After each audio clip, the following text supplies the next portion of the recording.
Hi there, my name's Anik and I'm the artist and owner behind Do Re Mi Bracelets, etc., where we upcycle musical instrument strings and pieces to create beautiful jewelry and other creations. And so today I'm going to be upcycling this, a harp string.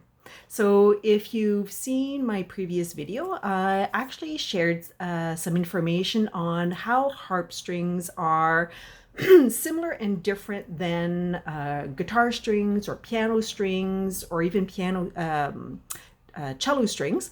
And so if you're interested in finding that out, you can check that out in my previous video. So today what I'm going to be doing is I'm actually going to be taking this and I'm going to be transforming it into a bangle style bracelet. Now, if you're not sure what I mean by a bangle style bracelet, I will show you the difference between, I'll start by showing you what a clasp style bracelet is. So a clasp style bracelet is something like this. So as you can see, it has what we call a clasp. In this case, this one is called a lobster claw clasp. You can see kind of the shape that it has. And so I've previously made this bracelet here, which is actually available on my website, doremibracelets.ca, out of one of the green, more metallic type harp strings and one of the nylon strings. And actually, fun fact is that harp strings have different colors for a reason, because they have 47 strings and it's not always, it wouldn't always be easy for the harpist to be able, or a harp player to be able to identify the strings if they were all in one similar color. So typically speaking, the C string is usually red, whereas the F string is usually black or blue. So a clasp style bracelet is, as I was saying, is a bracelet that has a closure like this, so that you can actually open it and close it in order to be able to put it on or take it off. Whereas a bangle style bracelet doesn't have that. So this is an example of a guitar string bracelet. You can see it has the tuning key here, but it does not have any opening or closure. It is one complete piece, and you have to be able to slide it over your hand in order for it to fit. Now, just to kind of, actually, if you didn't know, bracelets actually have different sizes because we don't have the same size wrist or the same size hand. And so for a bangle style bracelet, similar to the ones that I'm wearing here, a standard size, just to give you a bit of an idea, for a woman, so a cis female woman, would be a size 8, so 8 inches in all around. So what I'm going to do is, if you see here, this one here, this string here actually has some of the it's actually coming apart here near the ball end. You can see that the harp string has these fibers, this almost cloth type fiber. And even though I enjoy, people being able to see sort of some of the wear and tear and authenticity that these are strings that are used, I don't want something that looks so used that it's sort of catching and causing any damage. So I'm actually going to take my pliers here and I will remove the ball end, this piece here, little ball at the end, which is what allows the string to hook onto part of the instrument. A lot of instruments like electric basses and guitars have this little piece here, the ball. And oftentimes this is actually brass, in case you're curious. So what I'm going to do is I'm just going to take it and simply do a few wraps so that there's a few of the pieces that are already entwined and it has a little bit of stability already. And I'm actually pretty lucky in that my hand is an average, as I was saying, I was a size 8. So I'm just going to sort of quickly measure it via my hand, give it a few more wraps. And then I actually have the essential shape for a bangle style bracelet. Now, I said I was going to measure it in my hand, but there's nothing like your actual measuring tape to ensure that you have the right size. So taking in where I'm taking in my measure, I am going to come in and verify the size of the bracelet. Now, if ever you're taking a measurement from your own bracelet to see, or let's say you want to be sneaky and get your partner, child, father, mother, friend, a gift, and you want to buy them a bracelet, and you don't want to have that done by, you don't want to tell them you're getting this gift, and you want to measure one of their bracelets, you want to make sure that you're measuring the inside of the bracelet, not the outside, so that you get the right measurement. So I'm going to follow again, just keep on making sure. And lo and behold, we have 8 inches. Pretty handy when you have actually the measuring right on your hand. And so what that I'm going to do is I'm going to take some wire and I'm going to tie this piece of bangle, and I'm actually going to take I'm trying to decide if I want to use a color like this pink here to finish it off, but I'm thinking that that might be a little bit too clash. So I'm going to grab, I should have had this prepared beforehand.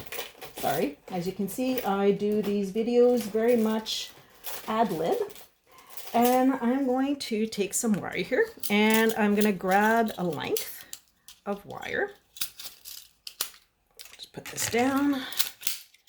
Grab a length of wire so that I can start wrapping these 2 pieces here. Now I want to actually try and get this as close to the end as possible so that I'm saving as much of the rest of this string to make another creation. So stay tuned, there will likely be 2 bracelets coming in. And so what I'm going to do is I'm going to take actually about the center of my wire, and it's just really a question of wrapping this around. Now I want to make sure that I'm giving this, especially these first few turns around the harp string, are really solid. So I'm really keeping a good hold on this. And as you see, I'm just trying to start my wrap around so that it's actually going to hold. I'll show you the other side. It's actually going to start to hold the end of the harp string in place. So then it's just a question of rinse and repeat, continuing to wrap that wire around until I get past the end of the top end, if you will, or the cut end of the harp string where I removed the ball end. So keep wrapping, keep on wrapping. This is not the most exciting part of the video. Just keep on wrapping and wrapping and wrapping. And you want to make sure that you're keeping this, I'm really trying to make sure that I'm keeping these weaves very straight and even and tight. And it's really a question of aesthetics, right? I mean, yes, I do upcycling, right? The definition of upcycling is actually to take an instrument or take something that is used, broken, or would otherwise be discarded and transform it into something of higher value. And so I always want to make sure that I am doing what I call a refined take on reclaimed.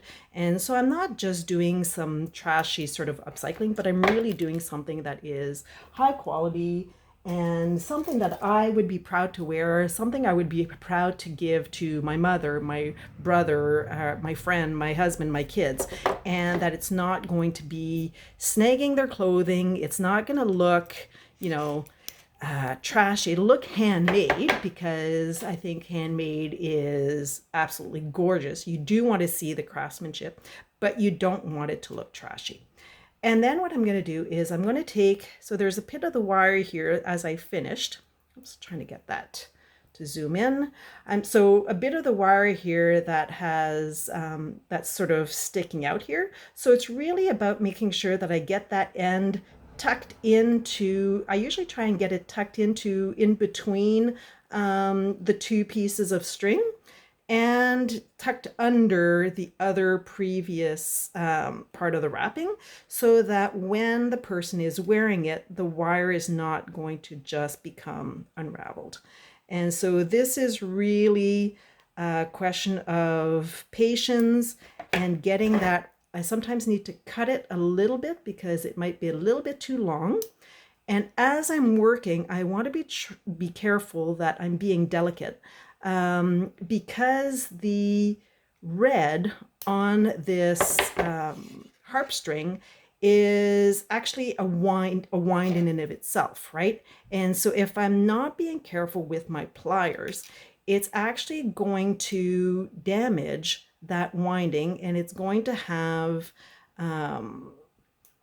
I'm going to see some tool marks, which I want to try to avoid. I mean, it's one thing to see, marks from the instrument itself and indications that that it's been played, that it's been loved, but it's a whole other thing to have tool marks and for it to look, for all intents and purposes, messy. And so again, it's just a question of being patient and precise. Sometimes I need to, like in this case, I had to unwind it a little bit because it was getting too short. And then again, trying to get it tucked in there. This is really an intricate part of it, and really trying to get that tucked in so that it's not going to be coming apart. And then essentially what I'm going to be doing is cutting the other end here and doing the same thing on the other side. So stay tuned to see this beautiful harp string bangle on my website, doremibracelets.ca. If you're ever interested in getting some custom orders, or if you have harp strings or any other instrument parts, make sure you contact me at strings at doremibracelets.ca, and I would be happy to talk to you about receiving those strings, saving them from ending up in landfills, and possibly doing a custom order for you. So this is the start. You have an idea of what it's going to look like, and check it out on my website and you'll see the finished product. So have a fabulous day, and until then, take care of yourself. Take care of yourself. Bye now.